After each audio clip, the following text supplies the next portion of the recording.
If you see this guy on any hair transplant clinic website when doing your research, run! Wait, I gotta change my shirt. Okay.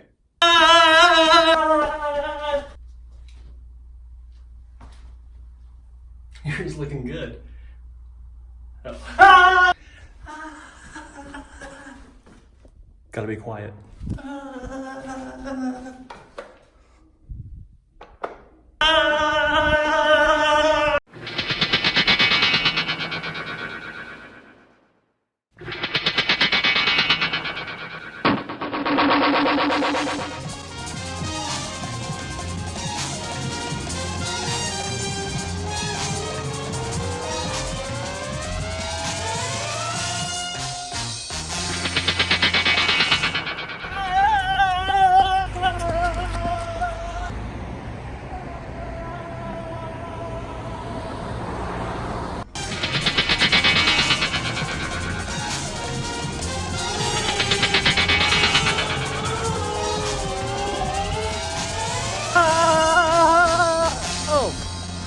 Wait a minute. I guess I should get back to the studio so I can tell you why seeing those kinds of photos aren't really a great thing when you're doing your hair transplant research. All right, let's go. Damn it, I was making good time too.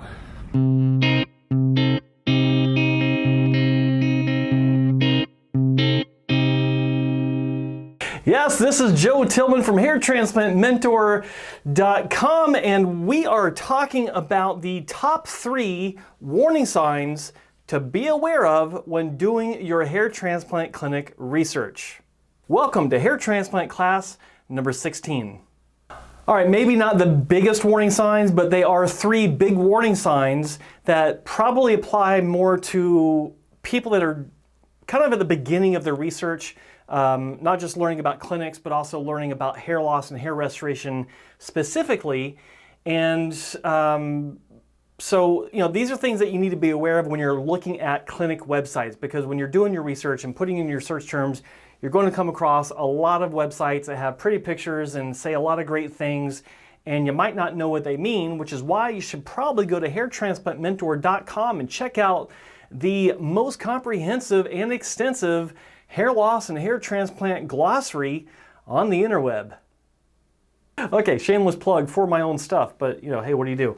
So anyway, the 3 biggest warning signs that you should be aware of when doing your research are, in no particular order of magnitude or severity.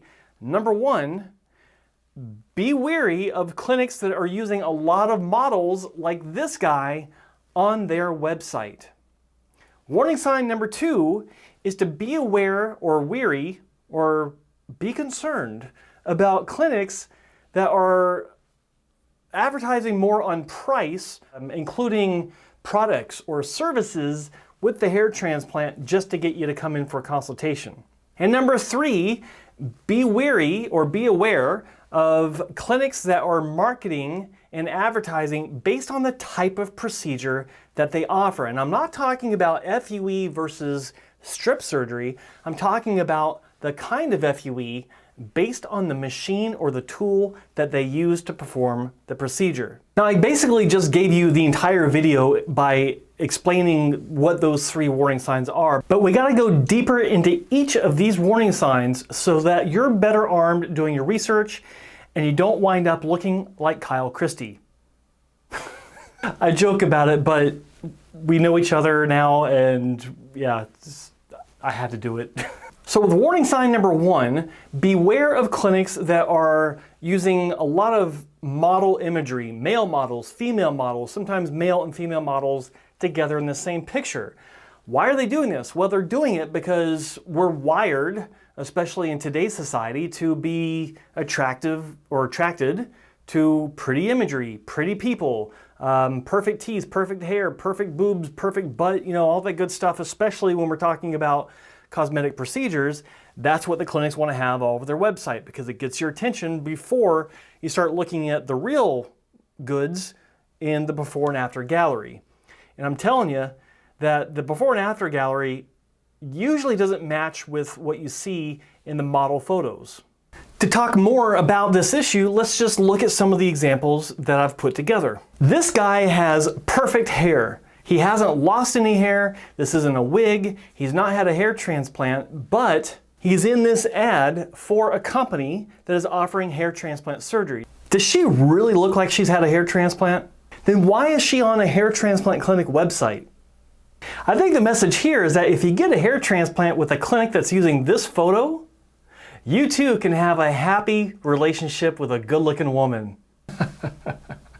I think you get the idea, and the reason why I bring this up and the reason why I think this is one of the warning signs to be aware of is because I believe that clinics should be more concerned about truth in advertising on their websites. Now, a lot of clinics might have one or two of these types of images on their website, even if they're really good clinics. But it's usually when they're describing the type of a procedure, and it's nice to have some imagery to go along with the with an article. But when you see this kind of imagery all over a website before you get into the gallery, I think that's a warning sign, because it tells me that they have to rely more on this kind of imagery just to keep your attention and to give themselves credibility. Ultimately, great clinics should rely on great results and great content on their website to keep your interest. Warning sign number 2 has to do with pricing. And when you see a clinic that is advertising more about the price and how much you can save as opposed to how great the results are with lots of great before and after photos, that's a big warning sign. It's a big warning sign because if they're advertising on price first, it tells me that their results are secondary and maybe not so good. For instance, you got this guy who, again, is not a hair transplant patient, and he's looking happy, he's got a great head of hair, and if you click Learn More, you can find out how to save $500 on your hair transplant. But it's not just price. It's also combining procedures for a big discount. In other words, when you see ads or notices on websites that say act now to get such and such % discount, or mention this ad and get free PRP or a free laser cap or laser device with your hair transplant. In other words, throwing in something to sweeten the pot to get you to say yes. Now, I don't want you to think that I'm dismissing the fact that hair transplants can be pretty expensive. I know they can be because I had my own problems affording my first few hair transplants myself. I get it. But you have to realize this is an elective procedure, not a required procedure in most cases. But here's a little tip from Joe Tillman. The number one consideration that anyone should have when they're choosing their hair transplant doctor and clinic is naturalness. Everything else is secondary, because if they screw up the naturalness, if they screw up the result, it'll cost you a hell of a lot more money to get it fixed the second or third time when you finally find the doctor you should have gone to in the first place.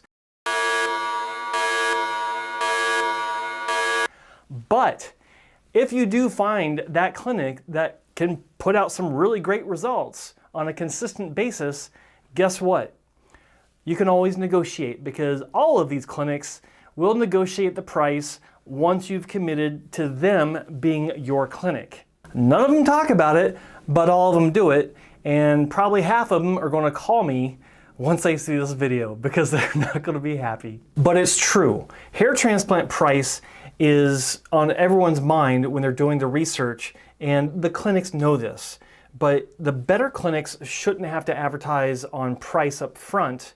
And it's the clinics that maybe aren't so good that understand that that's the only way that they can get your attention. So that's why you need to be aware of that. And in my opinion, avoid that kind of advertising, avoid that kind of clinic, because the pricing comes later. And trust me, you negotiate and you find the right clinic, you'll get a good price.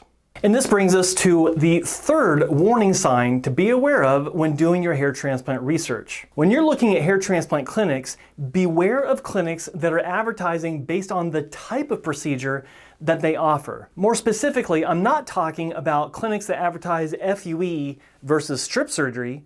I'm talking about clinics that advertise one of 4 different kinds of FUE surgery. Did you know that there are 4 different kinds of FUE surgery? Most people don't. And those 4 kinds of FUE are manual FUE, motorized FUE, automated FUE, and robotic FUE.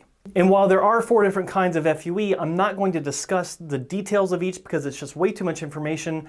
I'm just going to be talking about the automated FUE systems and robotic FUE systems. More specifically, the fact that they are marketed as procedures. And this is where it gets really confusing for you, the patient, because you look at a NeoGraft procedure or a SmartGraft procedure or an AlphaGraft procedure or a whatever graft procedure, and it's marketed as being a procedure that is different than FUE, when in fact, all it is FUE with a different tool.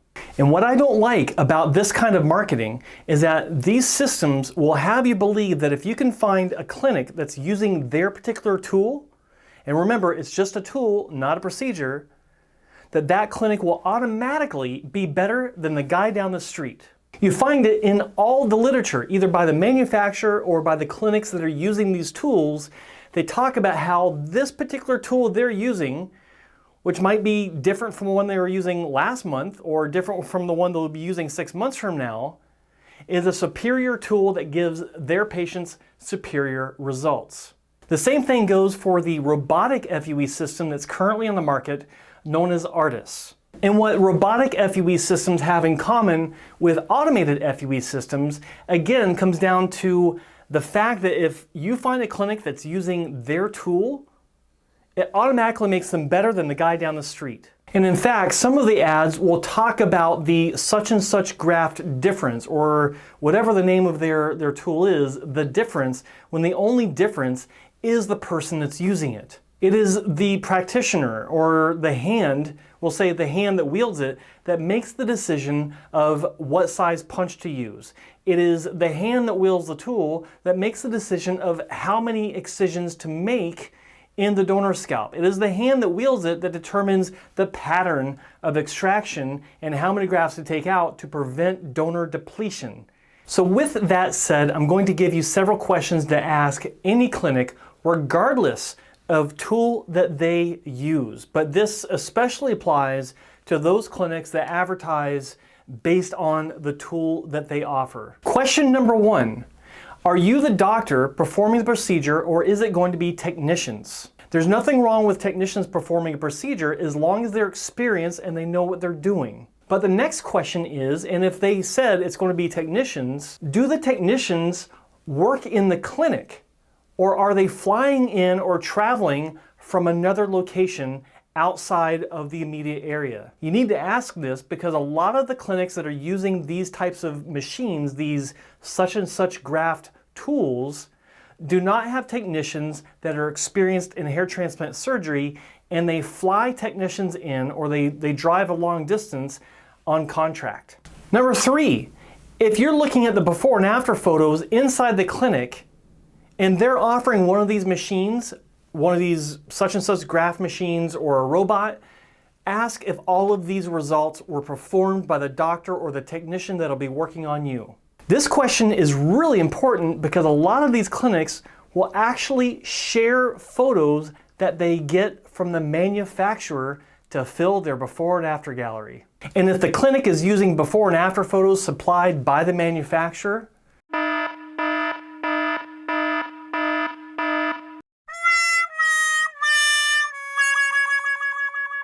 then you have to ask how much experience they even have with hair transplant surgery to begin with. And that leads to the final question: how much experience did you have with hair transplant surgery before you started offering this particular tool? These questions do apply to all forms of FUE surgery and the clinics that offer them, but they're designed specifically for the automated and robotic systems. Now, to be fair, I've seen great results from all of these systems and from robotic systems as well, and I've seen horrible results from all of these systems. The tool is only as good as the hand that wields it. Do not ever forget that when you're doing your research, because everything else is secondary. Results, results, results.